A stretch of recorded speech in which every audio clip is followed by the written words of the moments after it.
Hi, welcome to part 3 of the elliptical steering wheel tutorial. In this part we're going to look at how to lay out this center yoke or crossbar of the steering wheel, sometimes referred to as the spokes. A bit of preparation. I put the back of this rim, the back surfaces, on a layer here and made that invisible to get that out of the way because we don't need that. Then I brought in this planar surface here and then produced these basic curves and projected them onto the surface which is sitting in on y equals 0. So I'll show you something as a tip here, a quick way to make a curve like this. Let's take a degree 5 curve and I'm going to just place it, you're going to plan out your own yoke, so it should look similar to mine, but it doesn't have to be the same as mine. Okay, so that gives you the curve. We'll turn off the shading for a second.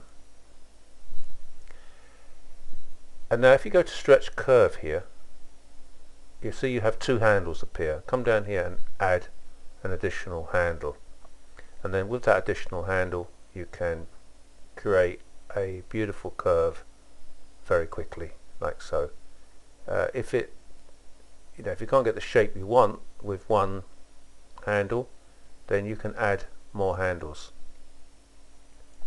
like so.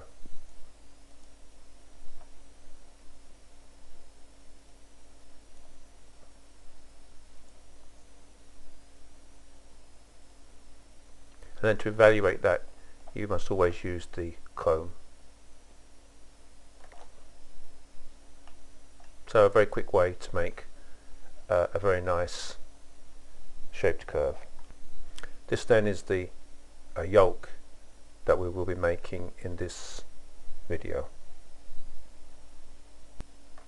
So we have this y equals 0 plane and we've mapped out the basic shape of the yoke, and now we need to introduce a plane on the XZ and then on that to map out from the side of the steering wheel, side elevation if you like. So let's I've already made that, so let's bring that in.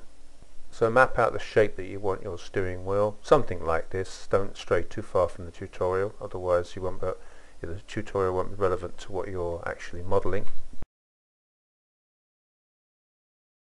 I want to build this front part of the steering wheel between two planes, so that's this flat plane here, or surface planar, and then a shaped plane which represent or form this surface here. So I'm going to introduce another plane, just snap it there and scale it, make it slightly different size so that you can differentiate it easily, and then come up here and change its degrees to, put the controls on first, and I think degree 3 by degree 3 is enough, but I'm going to just go to degree 4, and the only reason I'm doing that is because I like to have a CV in the middle of the surface that I'm moulding. Okay, we're ready to start pulling that out now, so let's get the proportional modification and NUV.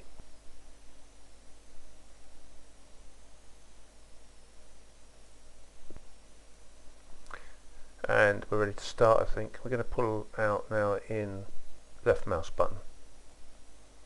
I'm going to pull that out and just going over to shading.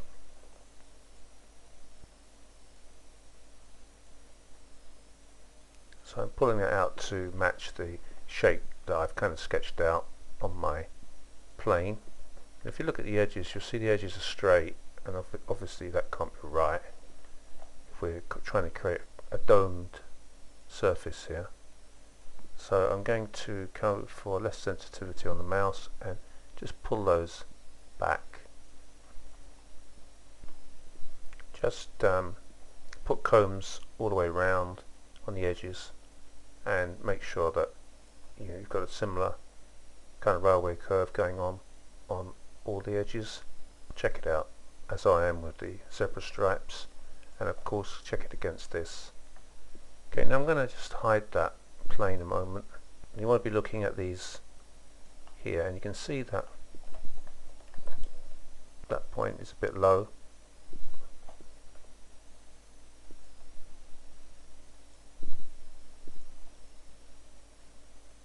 I'm looking at the hulls to make sure that they all look as though they're kind of curving evenly, and they do. Just to finish off, we'll put on the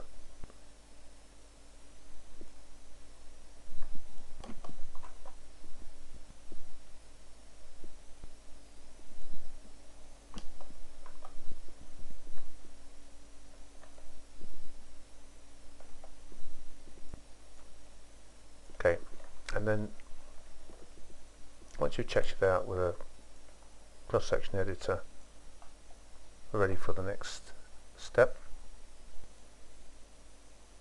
Just bring back the rim and check that you've got a nice even relationship around here.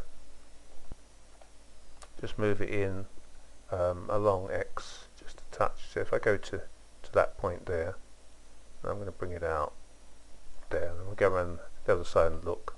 So we just slightly forward in from that surface boundary.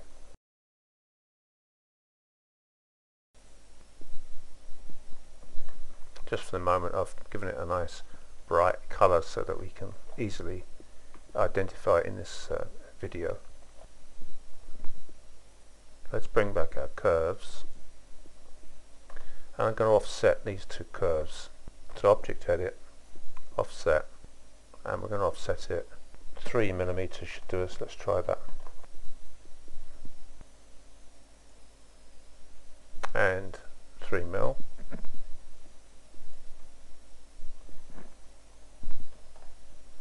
Then we're going to project those two curves onto the front here.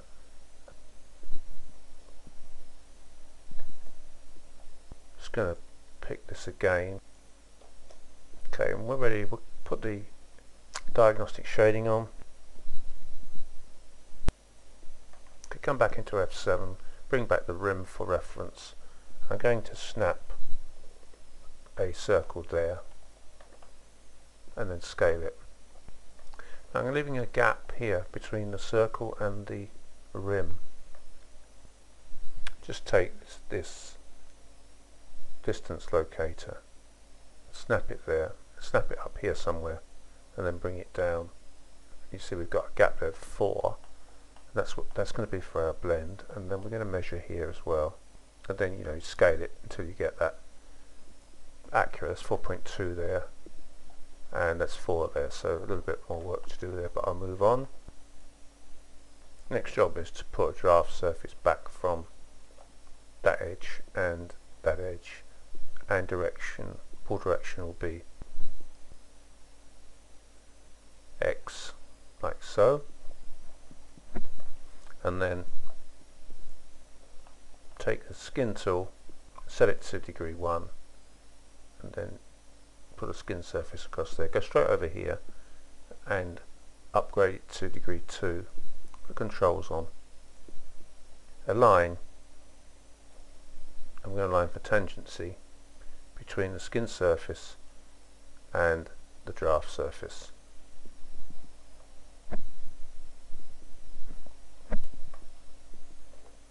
And we'll do something similar down here. Okay, so put skin surface there and convert it to degree 2, and then align it with tangency, the skin surface to the draft surface, and we can up the degrees here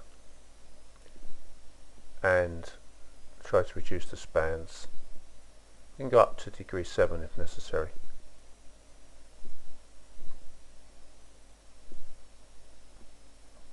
And we're going to up that to degree 5 and get rid of the spans.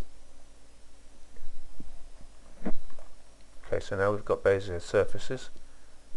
Let's turn off our controls and hit G on my keypad, which gets rid of the locators, and I'm going to toggle the model and go to a better shader. The Sky and Shade is probably the best one to use when you're working.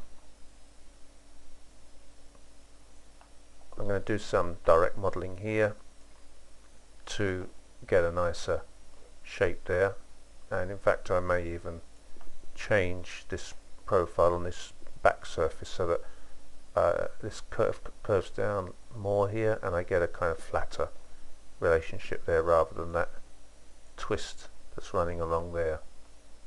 See how quickly it twists down there? That's going to make it look bad, and it's going to create problems when we try to blend it to the rim. So there you are then. Hope that you found that interesting and a good point to wind up this tutorial. See you on the next video. Thank you.